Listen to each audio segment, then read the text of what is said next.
Assalamualaikum warahmatullahi wabarakatuh. Halo anak-anakku sekalian, kali ini kita akan membahas tentang sifat koligatif larutan. Apa sih sifat koligatif larutan itu? Jika kita memiliki suatu pelarut dan ke dalam pelarut ini kita tambahkan zat terlarut, bisa zat padat, bisa zat cair, ya asalkan nanti semua zat terlarut ini bisa larut secara homogen ke dalam pelarut ini. Nah, campuran antara zat terlarut dan zat pelarut inilah yang kita namakan sebagai larutan. Kemudian, larutan ini akan mengalami beberapa sifat, yaitu yang akan kita pelajari ada 4. Yang pertama, dia akan mengalami penurunan tekanan uap jenuh, kemudian akan mengalami kenaikan titik didih, kemudian akan mengalami penurunan titik beku dan memiliki tekanan osmosis. Mari kita lihat dulu kira-kira sifat koligatif di kehidupan sehari-hari itu seperti apa. Yang pertama kita bisa melihat contoh konsep dari penurunan titik beku. Ini contohnya adalah cairan radiator pendingin kendaraan. Ya, di negara-negara musim dingin dikhawatirkan ya air radiator atau air untuk mendinginkan mesin itu mengalami pembekuan gitu. Karena kita tahu bahwa titik beku ya, bahwa air membeku pada suhu 0 derajat Celcius. Sedangkan di negara musim dingin suhu itu bisa mencapai sekitar -8 atau bahkan sampai -10. Tentunya dikhawatirkan bahwa air pendingin atau air radiator dari kendaraan tersebut membeku. Nah, hal tersebut tidak kita inginkan. Maka kita menambahkan suatu zat yang dapat menurunkan titik beku cairan. Jadi seharusnya dia membeku pada suhu 0, dengan kita tambahkan suatu larutan atau suatu cairan, zat lain yang terlarut gitu, yang bisa terlarut, itu dapat menurunkan titik bekunya dari 0 menjadi misalnya -15 sehingga aman dipakai di kendaraan gitu. Nah, ini contohnya adalah etilen glikol. Nah, etilen glikol ini digunakan ya pada cairan pendingin karena etilen glikol ini memiliki titik beku rendah, itu artinya di bawah 0 ya, bisa sampai -15 begitu. Kemudian dia tidak bersifat korosif, sehingga etilen glikol ini yang banyak dimanfaatkan untuk cairan pendingin pada kendaraan. Mungkin nanti kamu bisa menemukan suatu zat lainnya yang bisa kamu campurkan ke dalam air sehingga nanti titik bekunya bisa di bawah 0, kemudian yang harganya murah dan juga memiliki sifat yang tidak korosif sehingga baik untuk kendaraan ya, baik untuk mesin. Nah, begitu. Kemudian contoh lainnya lagi seperti konsep destilasi ya. Konsep destilasi itu juga awalnya dia larutan gitu ya, larutan atau zat yang sangat kompleks. Kemudian di zat tersebut ada banyak sekali campuran. Kemudian kita pisahkan berdasarkan titik didih. Jadi titik didih yang lebih rendah itu akan menguap duluan, kemudian diikuti dengan senyawa-senyawa lainnya. Begitu juga mungkin waktu kita kecil kita pernah melihat pembuatan es lilin, es putar itu.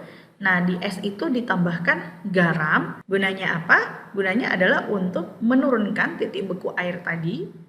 Kemudian konsep-konsep lain seperti cairan infus, kemudian cairan tetes mata, itu adalah prinsip dari tekanan osmosis maupun penambahan-penambahan aditif ya, misalnya untuk cairan anti beku pada minyak, dan masih banyak kegunaan dan konsep-konsep dari sifat koligatif ini. Nah, anak-anak, kalau kita lihat di sini bahwa yang paling berpengaruh pada sifat koligatif itu adalah jumlah zat terlarut. Semakin banyak zat yang terlarut, maka tekanan uap ya itu akan semakin turun. Kemudian titik didihnya tentu akan semakin naik ya. Semakin banyak zat yang kamu larutkan, seharusnya misalnya dia mendidih air mendidih di suhu 100, kemudian jika kamu tambahkan larutan garam misalnya atau kamu tambahkan gula, maka seharusnya dia mendidih di suhu 100, dia akan mengalami kenaikan, mungkin dia akan mendidih di sekitar 103 derajat Celcius. Nah, seperti itu.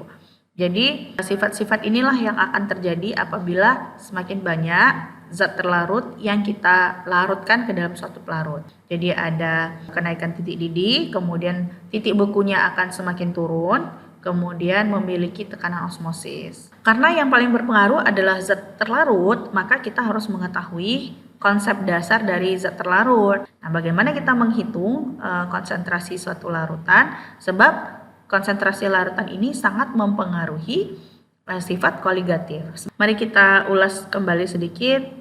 Yang pertama ada konsep molaritas, yaitu banyaknya mol zat yang terlarut di dalam setiap 1 liter larutan. Molaritas itu jumlah mol zat yang terlarut dalam 1 liter larutan. Nah, ini sudah sering kita gunakan di pelajaran kelas 10 dan kelas 11. Kita tahu bahwa molaritas adalah banyaknya mol zat yang terlarut. Banyaknya mol zat yang terlarut ini adalah perbandingan antara massa zat yang terlarutnya dibagikan dengan massa molekul relatif dari suatu senyawa tersebut. Kemudian kita bagikan dengan volume.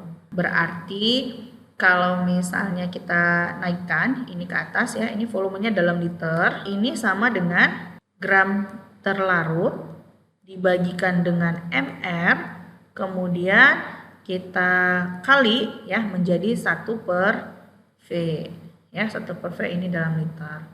Kemudian jika kita konversi liter, 1 liter itu sama dengan 1000 mili. Berarti molaritasnya menjadi gram per mr dikali 1000 ya, 1000 mili ini dalam mili. Kemudian ini volumenya dalam mili. Oke, mari kita lihat contoh yang pertama. Hitunglah konsentrasi 0,4 gram NaOH yang dilarutkan dalam 100 ml air. Ini contohnya sangat sederhana sekali ya anak-anak. Jadi kita punya massa, kemudian ada volume air. Tentu kita bisa menghitung molaritasnya. Langsung saja kita masukkan ke persamaan ya. Molaritas itu sama dengan jumlah massa yang terlarut dibagikan dengan massa molekul relatifnya dikali dengan 1000 per volumenya dalam mili tadi. Kita masukkan massa yang terlarutnya adalah 0,4 gram, mr dari NaOH adalah 40, kemudian dikali 1000. Nah, volume airnya di sini volume pelarut ya. Volume pelarutnya 100 mili. Sehingga hasilnya kita dapatkan 0,1 molar. Kita lanjutkan. Untuk konsep yang kedua ada istilah molalitas. Nah, molalitas ini sebenarnya hampir sama dengan molaritas ya anak-anak. Hanya saja molalitas ini menyatakan banyaknya mol zat terlarut dalam setiap 1000 gram pelarut. Jika molaritas itu dalam satuan volume, kalau molalitas pelarutnya dalam satuan volume, kalau molalitas pelarutnya dalam satuan gram. Ya, kenapa biasanya lebih disukai yang molalitas? Karena apabila terjadi perubahan suhu, dia tidak terjadi perubahan konsentrasi, berbeda dengan molaritas. Kalau molaritas itu kan menggunakan volume ya, biasanya jika terjadi perubahan suhu, biasanya kan volumenya berubah. Nah, jadi konsepnya molaritas adalah pelarut yang menggunakan satuan volume, sedangkan molalitas adalah pelarut yang menggunakan satuan berat. Nah, seperti itu. Untuk persamaannya sama ya. Molalitas itu banyaknya mol zat yang terlarut dalam setiap gram pelarut. Nah, atau bisa kita uraikan karena ini satuannya dalam kilogram ya, maka molalitas kita tahu bahwa jumlah mol zat itu adalah gram terlarut dibagikan dengan massa molekul relatifnya. Kemudian ya ini tadi sama 1 kilogram, maka kalikan 1 kilogram ya, 1 kilogram itu sama dengan 1000 gram ya. Nah, seperti ini. Oke, kita langsung lihat contohnya. Jika 24% massa CH3COOH terkandung dalam satu larutan, kemolalan larutan cuka tersebut adalah, nah berarti kita ditanyakan kemolalannya ya. Nah, kalau misalnya kita memiliki cuka ya CH3COOH ya 24%, kemudian kita tahu MR-nya 60. Nah, 24% larutan cuka ini berarti berisi massa cuka ya. Kita anggap basisnya 100, berarti cukanya itu sebesar 24 gram karena larutan cuka, berarti ada pelarutnya air. Airnya berarti 76 gram. 100 dikurang 24 ya. Jadi bisa langsung kita hitung, molaritas itu sama dengan massa terlarutnya dibagikan dengan massa molekul relatif dikalikan dengan 1000 dibagi dengan massa dari pelarutnya dalam gram ya. Berarti kita masukkan gram yang terlarutnya 24 gram, kemudian MR-nya 60 dikali dengan 1000 dibagi dengan massa pelarutnya air ya 76. Maka molalitas CH3COOH 24% di sini adalah ya 100 dibagi 18,5 molar. Oke, kita lihat contoh selanjutnya. Jika ke dalam 500 gram air ditambahkan 17,1 gram larutan gula tebu, MR gula tebu 342, tentukan berapa nilai molalitas larutan tersebut.